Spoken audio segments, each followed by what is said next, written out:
Now, in the previous patch notes, they stated that they were working on battleground matchmaking optimizations. Now, it's currently PvP is up in the game, so I'm going to queue into PvP to see exactly how much improved the matchmaking is. We're going to want to see resonance equal on both sides. So if there's a 7,000 and 6,000 in the match, we don't want to see them both be on the same side. We're also looking to see if the classes seem to be mixed up. Is it 8 monks versus 8 barbarians, or are we actually evening out the teams? So let's go ahead and queue into a few matches and see what happens. Let's get into our first match here. Here we go. It's time for the first match. Match number 1 felt fairly fair. 58 kills on defense to the attackers attacking here, and I'm going to break down the resonance.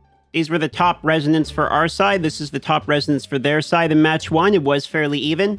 Second match was a win for us on offense, so offense has won both games. The resonance breakdown, this would be our team on defense, or our team on offense. This would be the team on defense here. The resonance breakdown is about even as well. You'll notice there is one lower resonance player on each end, and then there's one player right around that 4,000 resonance. They split them up, so the higher and lower ends did go the opposite teams. So far, out of the 2 matches, the resonance seems to be getting split up. This has been another good match, and I'm going to check the resonance after the match. Next match was pretty fair as well. The enemy had 6,700, 5,000, 4,000, 7,000, but we had 6,600, 6,200, 4,000, 3,000, another 4,000, and a 5,200 as well. So it did kind of balance itself out.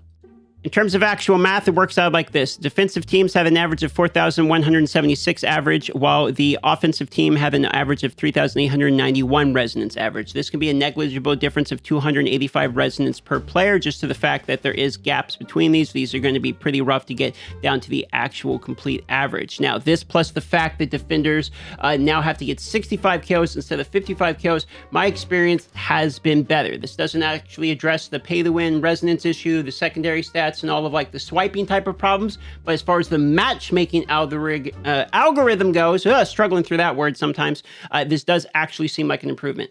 So as far as PvP goes, this is actually a step in the right direction. One thing I would like to see addressed is to get more purification stone rewards next to these reforged stones, so that way not only do we get the matchmaking worked out, but we can also get the rewards sorted as well. A buff and PvP rewards would be nicely received, considering the PvP for the Accursed Towers is only for 10 players. This is still going to be the majority of the PvP mode people experience, and while we're fixing the matchmaking, that's a great. You're getting a thumbs up for me on that. The reward buff would be a nice addition as well. That's it for today's video covering this. Don't forget to like, subscribe, or leave a comment. Let me know how you're feeling about this, or check out the live stream at twitch.tv/DarthMicrotransaction, which will be in the pinned comment as well. We are live daily.